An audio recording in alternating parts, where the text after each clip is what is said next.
लड़कों की एक विशेषता होती है, बहुत सारा राज वो ना मरने के बाद अपने साथे लेके चल जाता है। हर लड़का, आप लोग बताइए, ऐसा कोई ना कोई राज है जो केवल आप जानते हैं।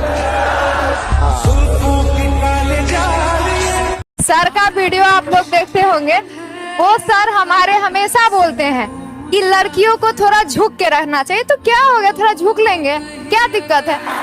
अगर बात बनाना है तो झुक लेंगे हम। बहुत देखिए, हम हमेशा ये बताते कि अपने परिवार में, जैसे इनका क्या कहना, अपने परिवार, माँ बाप के आगे, अपने बड़े भाई के आगे, अपनी बहन के आगे झुकने से इंसान नीचे नहीं बल्कि और बड़ा हो जाता है यहाँ पर। और वो सब भी जिसके पास आप जाते हो, कभी कभी वो आलोचना कर देते हैं आपका कि फलवा के बेटी 9 पढ़ने वाली, ऐसा होता है। नहीं होता है, तो आपको दिल से नहीं लगाना है, ये सोचना है सच में मेरे अंदर कमी है, इसीलिए कहा जा रहा है। अगर आप उसको सुधार लेंगे, फिर वही लोग आपको प्यार से गले लगाने वाले। मैं ये बताना चाहती हूँ। और नेक्स्ट मेरा ये कहना है कि परिवार में सब लोग अपने होते हैं। आप कौन बनेगा करोड़पति में हमको सबसे ज्यादा खुशी था अमिताभ बच्चन से मिलने का, और जो पैसा मिला हम दान दे दिए।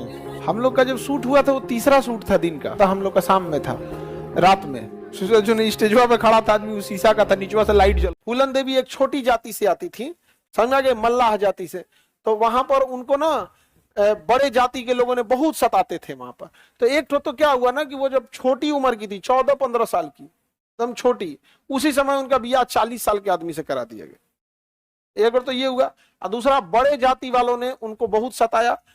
सामूहिक रूप से बड़े जाति के लोगों ने कई दिनों तक रेप किया, और ये बता के गांव में, उसके बाद से निर्वस्त्र करके बिना कपड़े चौराहे पे घुमा दिया फूलन देवी को।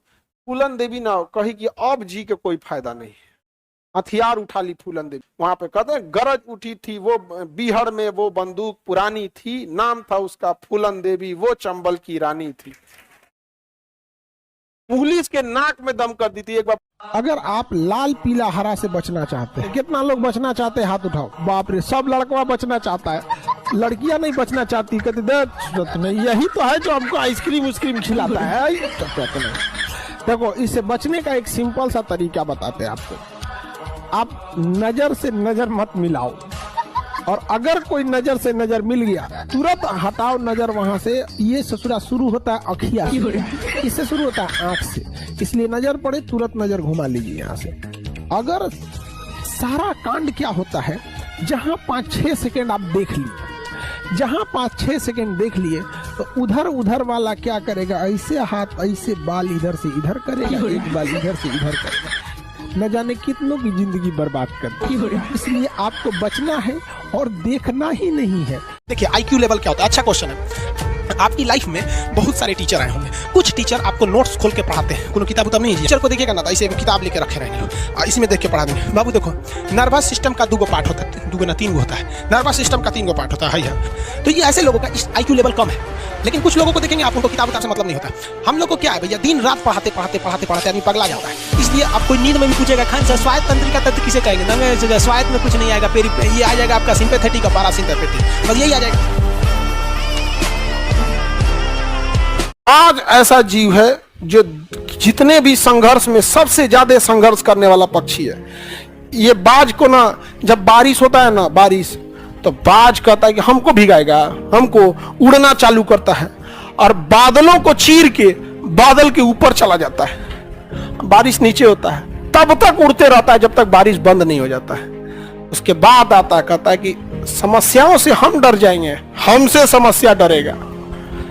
बाज की तरह कहते हैं, समझ में आ गया कि नहीं आ गया? बहुत ताकतवर होता है बाज। और तुम लोग को भी कह रहे हैं, लड़का सब पे भी, तुम लोग भी अपना कीमती समय मत बर्बाद करो, क्योंकि तुम्हारे लिए नौकरी लेना हर हाल में जरूरी है। एक चीज याद रखिएगा, लड़का कितना नौकरी कर ले, वो हो सकता है कि बेरोजगार लड़की से शादी कर ले। 90% लड़का बेरोजगार लड़की से शादी करता है, लेकिन शायद 1% रोजगार वाली लड़की भी बेरोजगार से। लाइफ में हमेशा याद रखिएगा, आपका जो टारगेट है, अगर आपने उससे ज्यादा किसी को इंपॉर्टेंस दे दिया, आपका टारगेट आपसे नाराज हो जाएगा। लक्ष्य जो होता है ना, लक्ष्य वो बहुत ईगो वाला चीज होता है। अगर आप उसको छोड़ के किधर भी ध्यान देंगे तो लक्ष्य भटक जाएगा। अगर तू ही एगो नहीं है, बकलोलिया,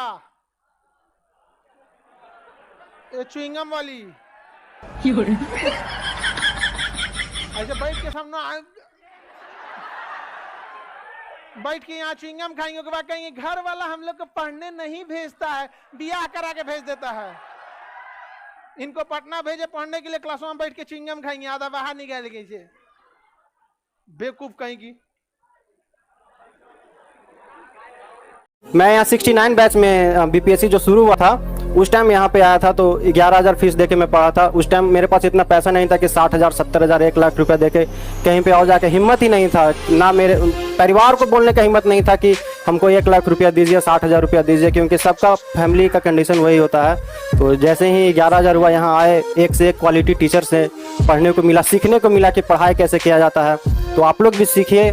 बस यही बोलूँगा कि आप लोग भी जल्द से जल्द यहाँ आइए अपने परिवार को लेके, बस यही मेरी कामना है आप लोगों के लिए।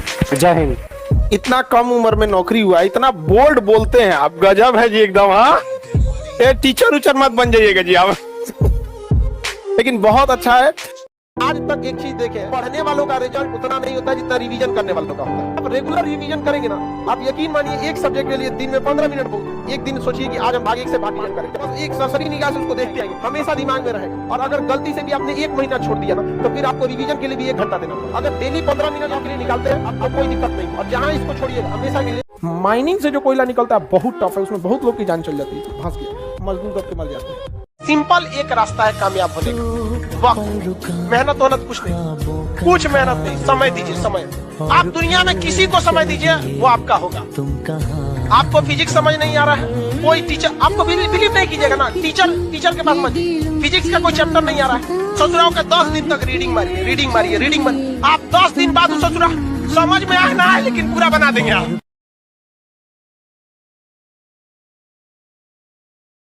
जब बारिश होता है ना, बारिश, तो जितने छोटे मोटे पक्षी होते हैं, कौवा हो गया, ये सब, ये छुपने के लिए आश्रय ढूंढने लगते हैं। लेकिन जो बाज होता है ना, उसी बारिश में बादलों को चीरते हुए ऊपर निकल जाता है और बादल से कहता है तू बरस ले बेटा। कितना बरसेगा? आधा घंटा, 1 घंटा। जब बरस जाता है तो आके नीचे उसको चैलेंज करता है। तो परिस्थिति के नीचे हमें नहीं दबना है। यूनान, मिस्र, रोमा सब लुट गए जहाँ से, लेकिन मगर है बाकी नामो निशा हमारा। कुछ बात है कि हस्ती मिटती नहीं हमारी, सदियों रहा है दुश्मन दौरे जहाँ हमारा।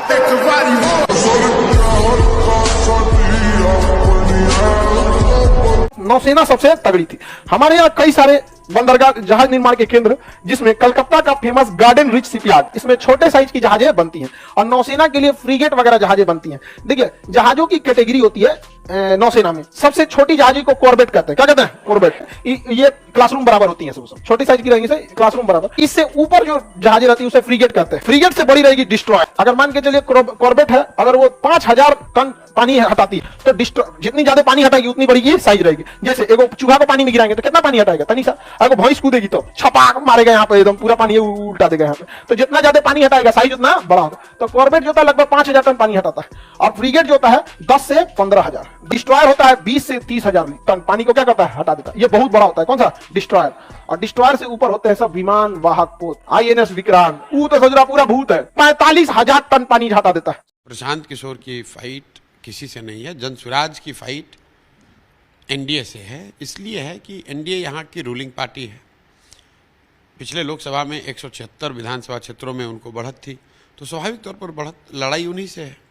कहा जाता है कि आप वोट काटेंगे एनडीए का ही, ज़्यादा नुकसान एनडीए का ही होगा, ये कहा जा रहा है। लेकिन एनडीए कह रही है कि आरजेडी के लोग कहते हैं कि वो आप उन लोगों का वोट काटने के लिए, जो MY समीकरण है उसको तोड़ने के लिए आप मैदान में आ रहे हैं। और ये भी आरोप लगता है कि बीजेपी की फील्डिंग है पीछे कहीं ना कहीं। भाई ऐसा है, बीजेपी का अपना ठिकाने नहीं है। बिहार में वो B टीम AC टीम क्या बनाएगा?